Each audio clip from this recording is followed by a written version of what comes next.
Before we start, if you're having trouble hearing me, press Escape, go to Options, then Audio, and turn down the World and In-Cockpit sounds to 0. In this lesson I'm going to learn how to navigate to an airfield and land on it.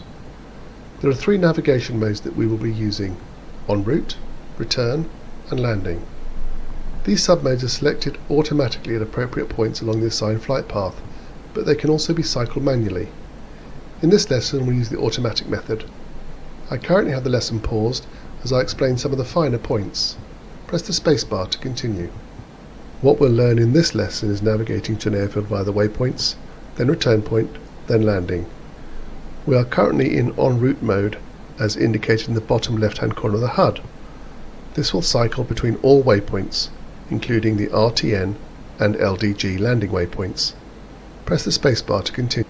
You can see that waypoint 1 is selected with a range of 8.5 kilometers, bottom center of the HUD. Press left control and tilde to select waypoint 2. You can see that waypoint 2 is 15.5 kilometers for us.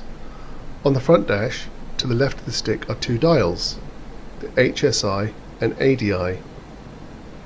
These mirror what is happening in the HUD in terms of navigation. For today, we will just use the HUD approach and navigation cues. Press the spacebar to continue.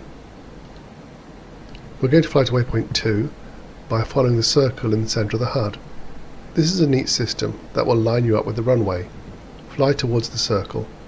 Try and match the required or planned height to be at each waypoint as indicated above your actual altitude in the top right hand corner of the HUD. Let's practice this as we fly to waypoint 2. I will unpause the lesson when you press the spacebar. OK, now you can fly to keep the navigation circle on the HUD in the very center of the pitch and bank indicator. Also, remember that the assigned airspeed and altitude for each waypoint are indicated in smaller digits above your current airspeed and altitude. Put your throttles to idle and let the speed bleed off naturally to between 400 and 500 clicks as you climb to 1000 meters. Toggle the air brake in and out using the B key if you need to. You can see it's out by the 2 yellow lights highlighted. I suggest a minimum pattern speed of 400 clicks. Fly to waypoint 2.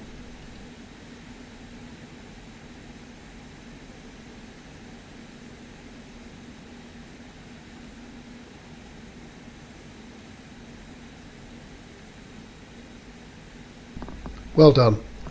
The HUD will now switch over automatically to waypoint 3. Go ahead and fly to waypoint 3 following the nav circle and maintain a speed of around 400 clicks per hour.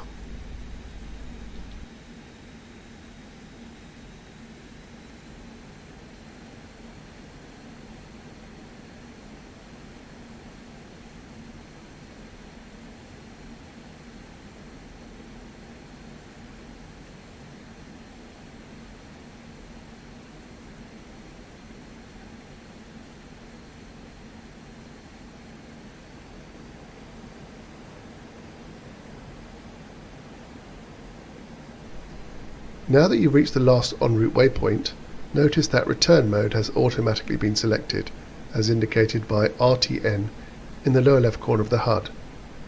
Your nav steering will now provide you steering to intercept the ILS beams at the proper heading and altitude. Keep following the nav circle to RTN. Now we've entered the ILS beams, we have automatically switched to landing mode, as indicated by LNDG, the bottom left hand corner of the HUD.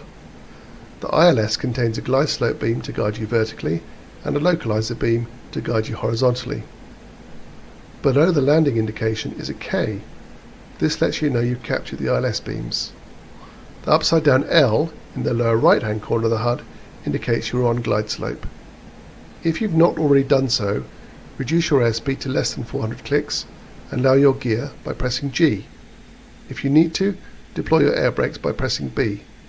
Lower landing flaps by pressing F. Press the spacebar to continue.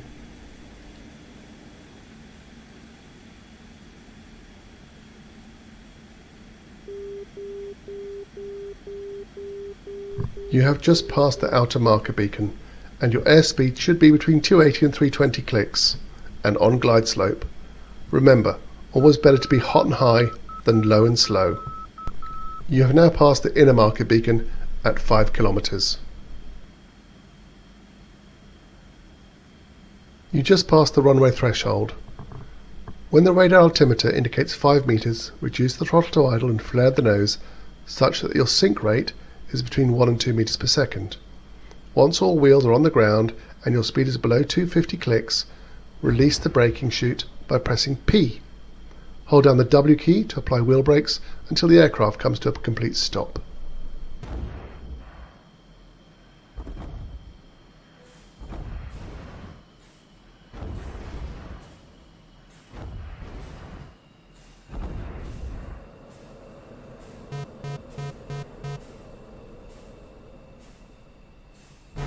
Radar failure.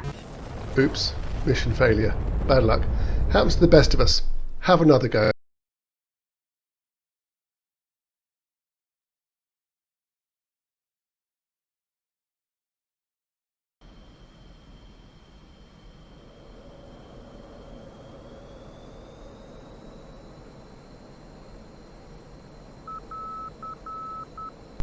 You have now passed the inner marker beacon at 5 kilometers.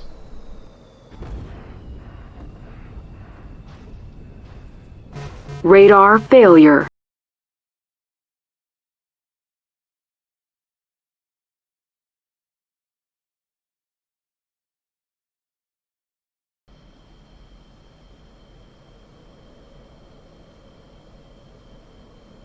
You just passed the runway threshold. When the radar altimeter indicates 5 meters, reduce the throttle to idle and flare the nose such that your sink rate is between 1 and 2 meters per second. Once all wheels are on the ground... Radar failure. Well done.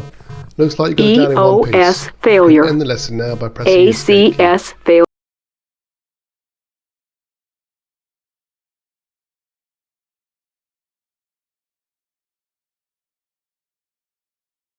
Braking chute by pressing EOS P. failure. Hold down the W key to apply wheel ACS brakes failure. until the aircraft comes to a complete stop. Radar failure. EOS failure. Well, it looks like you've just ACS about got it failure. down, but the ground crew's not going to be happy with